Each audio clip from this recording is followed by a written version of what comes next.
بسم اللہ الرحمن الرحیم۔ میرے آج کے قرآنی لیکچر کا عنوان ہے انبیاء علیہ السلام صلاۃ یعنی پیشہ ورانہ ڈیوٹی قائم کر کے زکوٰۃ یعنی انکم ٹیکس دیتے تھے۔ کوئی بھی ملک ہو، اس کے تمام حکومتی امور آئین یعنی دین کے تحت چلتے ہیں۔ چنانچہ اس مقصد کے لیے کائنات کے حکمراں اللہ نے انسان کو اپنی کتاب میں جو آئین یعنی دین دیا ہے، اس کے تحت 4 امور حکومت کے سپرد ہوتے ہیں۔ نمبر 1 اقامت صلاۃ، نمبر 2 ایتاء زکوٰۃ، نمبر 3 امر بالمعروف اور نمبر 4 نہی عن المنکر۔ چنانچہ ان امور کو سر انجام دینے والوں سے متعلق اللہ تعالیٰ نے فرمایا الذین ان مکناہم فی الارض اقاموا الصلاۃ وآتوا الزکاۃ وامروا بالمعروف وَنَهَوْا عَنِ الْمُنْكَرِ وَلِلَّهِ عَاقِبَةُ الْأُمُورِ۔ سورہ حج آیت 41۔ یہ وہ لوگ ہیں کہ جب ہم انہیں زمین یعنی ملک میں اقتدار دیں گے تو صلاۃ یعنی پیشہ ورانہ ڈیوٹی قائم کریں گے اور زکوٰۃ یعنی انکم ٹیکس دیں گے، اور معروف یعنی ملکی آئین و قانون کے مطابق حکم کریں گے، اور منکر یعنی قرآن اور حکومت کے منع کردہ کام سے عملاً روکیں گے۔ اور سب امور کا حتمی انجام تو اللہ ہی کے اختیار میں ہے کہ جو ساری کائنات کے حکمراں ہیں۔ اس آیت سے واضح ہے کہ ان مکناہم فی الارض یعنی حکومت کا براہ راست تعلق اقاموا الصلاۃ وآتوا الزکاۃ سے ہے کہ زکوٰۃ حکومت کو دینا ہوتی ہے، اور زکوٰۃ دینے کے لیے عوام کو پہلے صلاۃ یعنی پیشہ ورانہ ڈیوٹی قائم کر کے کمائی کرنا پڑتی ہے۔ میں نے جو صلاۃ کو آج کی زبان میں پیشہ ورانہ ڈیوٹی اور زکوٰۃ کو انکم ٹیکس کہا ہے تو صرف سمجھانے کی غرض سے، ورنہ اس کی ضرورت نہ تھی۔ اگر محمد صلی اللہ علیہ وسلم کی وفات کے تقریباً 250 سال بعد صلاۃ کو نجی سطح پر پڑھنے والی نماز سے اور زکوٰۃ کو نجی سطح پر خرچ کی جانے والی 2.5% زکوٰۃ یا 20% خمس وغیرہ سے نہ بدلا جاتا، کتنی حیران کن بات ہے کہ مسلمان اقیموا الصلاۃ کا ترجمہ تو تبدیل کر کے نماز پڑھو کر دیتے ہیں، جو اس کا کسی صورت درست ترجمہ نہیں، لیکن آتوا الزکاۃ کا ترجمہ تبدیل نہیں کرتے کہ زکوٰۃ یا خمس دینے سے گمراہ مذہبی پیشواؤں کے مالی مفادات وابستہ ہیں۔ یاد رکھیے، اقیموا الصلاۃ بمعنی پیشہ ورانہ ڈیوٹی قائم کرو، اور آتوا الزکاۃ بمعنی انکم ٹیکس دو سے ملک کا نظم و نسق اور مالی امور چلتے ہیں، کہ جس سے پھر عوام کو روٹی، کپڑا، مکان، تعلیم، صحت اور رہائش جیسی ضروریات زندگی فراہم ہوتی ہیں، جبکہ اقیم الصلاۃ بمانی نماز پڑھو اور آتوا الزکوٰۃ بمانی 2.5% زکوٰۃ یا 20% خمس وغیرہ سے ملک کے اندر گمراہ مذہبی پیشواؤں کی حکومتیں قائم ہو جاتی ہیں، جو لوگوں کو کچھ دینے کی بجائے الٹا لوگوں کا معاشی استحصال کرتی ہیں۔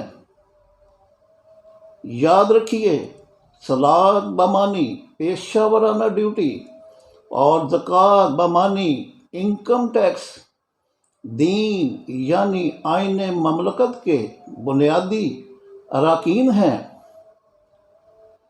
اس کی صلاۃ کو نماز سے بدلنا دین میں مبالغہ آرائی کرنا ہے۔ چنانچہ اللہ تعالیٰ نے فرمایا، لا تغلو فی دینکم غیر الحق ولا تتبعوا اہواء قوم قد ضلوا من قبل واضلوا کثیرا وضلوا عن سواء السبیل۔ سورہ مائدہ آیت 77۔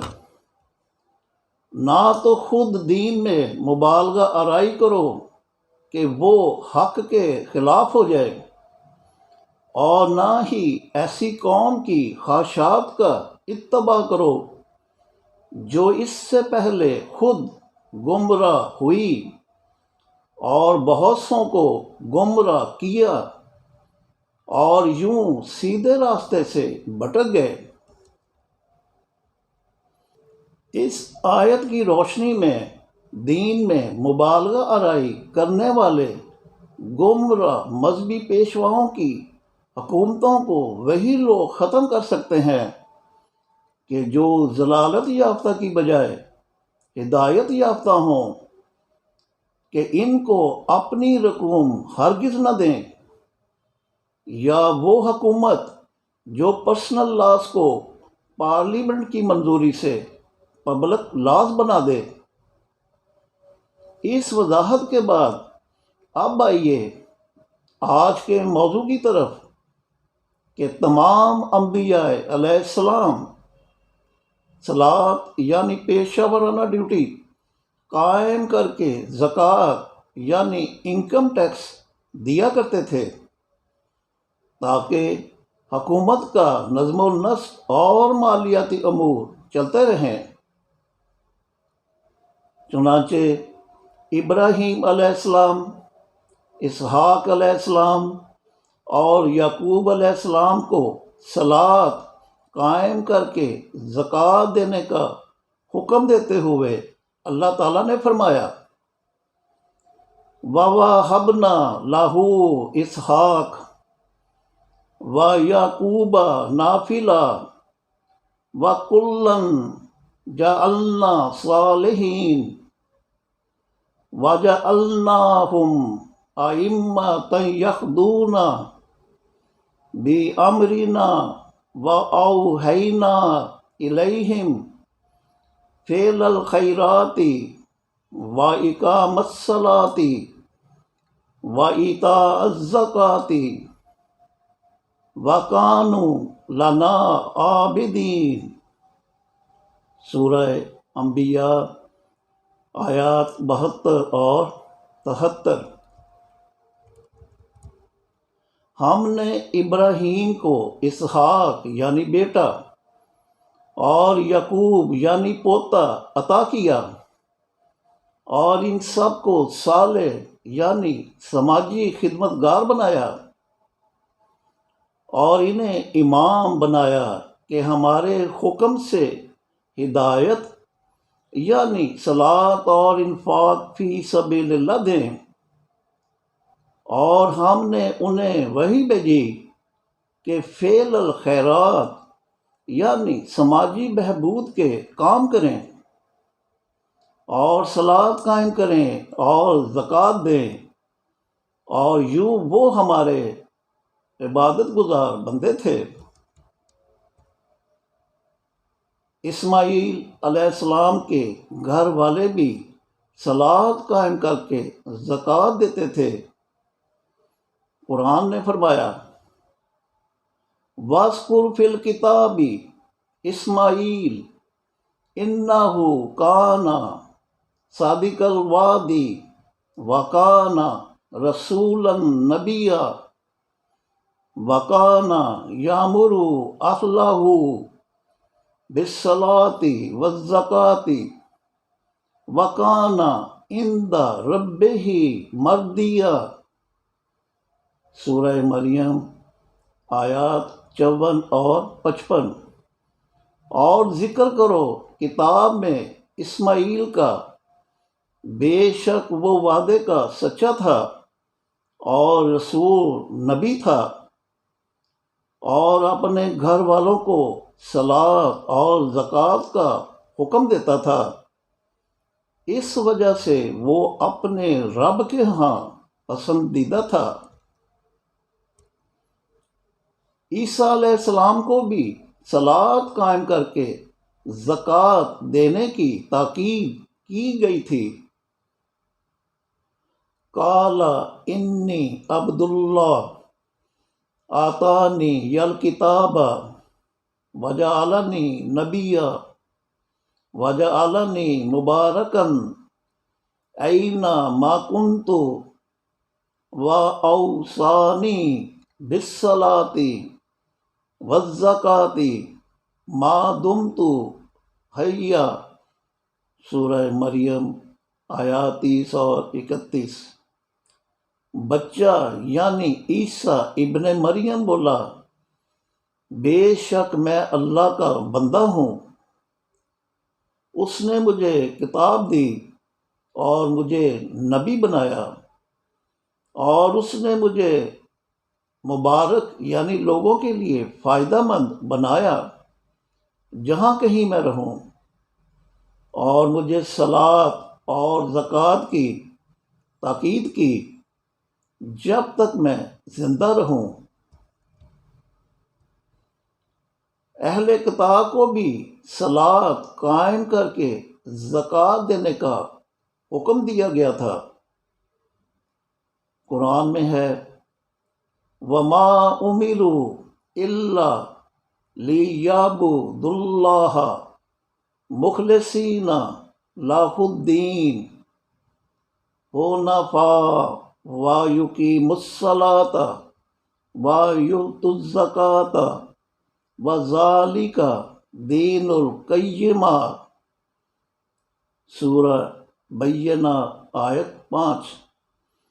اہل کتاب حکم نہیں دیے گئے مگر یہ کہ صرف اسی کے دین یعنی آئین مملکت سے مخلص ہو کر اللہ کی عبادت یعنی ملازمت کریں کہ جو ہر باطل سے جدا ہے، اور صلاۃ قائم کریں اور زکوٰۃ دیں، اور یہ دین قائم ہے۔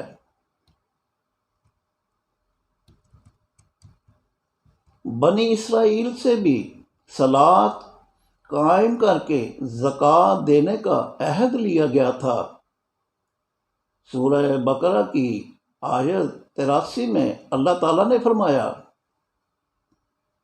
اور جب ہم نے بنی اسرائیل سے معاہدہ کیا کہ عبادت یعنی ملازمت نہ کرنا مگر اللہ کی، اور والدین کے ساتھ احسان یعنی معاشی بھلائی کرنا، اور رشتہ داروں، یتیموں، مسکینوں کے ساتھ بھی،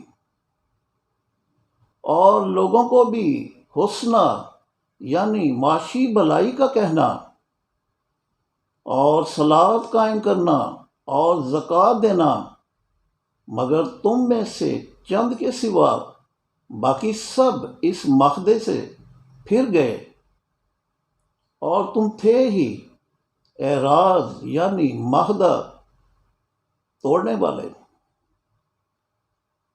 اور اب محمد صلی اللہ علیہ وسلم کی ازواج کو صلاۃ قائم کر کے زکوٰۃ دینے کا حکم دیتے ہوئے اللہ تعالیٰ نے فرمایا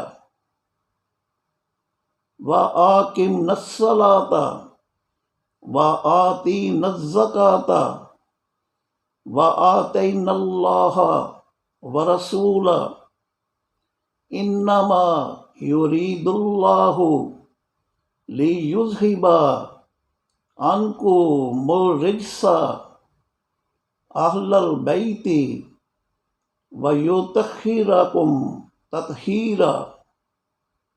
سورہ احزاب آیت 33۔ صلاۃ قائم رکھو اور زکوٰۃ دیتی رہو، اور اس طرح اللہ و رسول یعنی اسلامی حکومت کی اطاعت کرو۔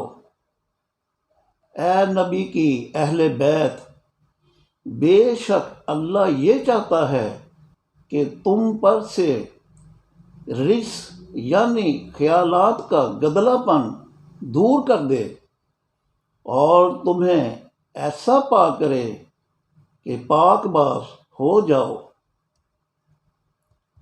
نوٹ کیجئے کہ اس آیت میں اللہ تعالیٰ نے آپ صلی اللہ علیہ وسلم کی صرف بیویوں کو اہل بیت کہا ہے، اولاد کو نہیں۔